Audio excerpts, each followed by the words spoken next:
रेश्मा क्रिएशनमध्ये बघा माझा हा पसारा किचनमधला. आता कणिक भिजवलेली आहे, हे सगळं बाळबाळांतीच मलाच करावं लागतं.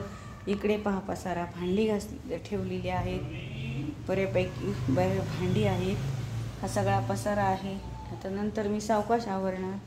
ही कणिक भिजवून ठेवलेली आहे, काही पोळ्या केलेल्या आहेत, तर काही पोळ्या करायच्या आहेत.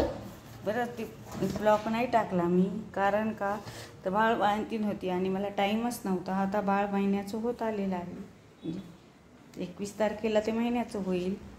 परत मला खूपच काम होतं, त्याच्यामुळे आता हे चालले हळूहळू हळूहळू. इकडे पहा पसाराच आहे, अजून काहीच आवरलेलं नाही. इकडचं पण आवरायचं आहे सगळं. मल्ल्या रूम. आजोबा बाळाला घेऊन बसलेले आहेत. आजोबा बाळाला सांभाळीत आहेत. आणि आता मी माझं आवरून घेईल आणि मग पोळी भाजी करेल, वरण भाताचा कुकर लावेल आणि मग सर्व तयारी. मग आमचे 1-1:30 वाजता जेवण होतील. तिथे दिवसभर काम जातो, कंटाळा येतो मला, सवय नाही राहिली. आणि तिचं सिजर झालं 21 तारखेला. त्याच्यानंतर आम्ही 4-5 दिवस दवाखान्यात काढले. दवाखान्यातून मग घरी आल्यानंतर कामाचा पसारा मला जास्तच, कारण मोठी सोनी वेगळीच असते तिकडे,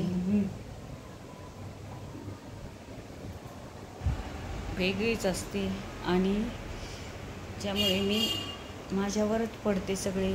तर इथे घरात आणि बाहेर एक गांधी माशीनी पोळ केलेला आहे, त्याच्यामुळे कपडे इथं स्टँड घरातच ठेवावं लागतं, घरातच ठेवावं लागतं. माझे हातपाय खूप दुखू लागलेत आता काम करून करून, काय सांगायचं.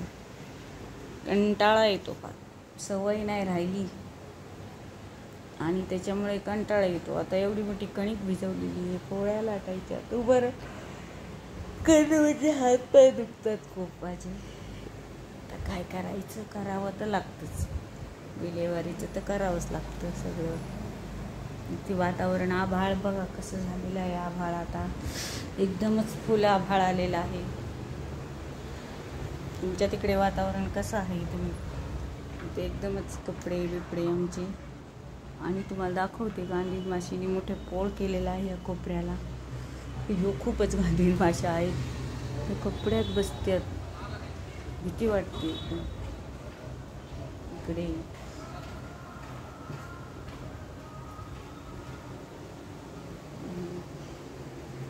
काल फुगे बिगे लावले होते आणि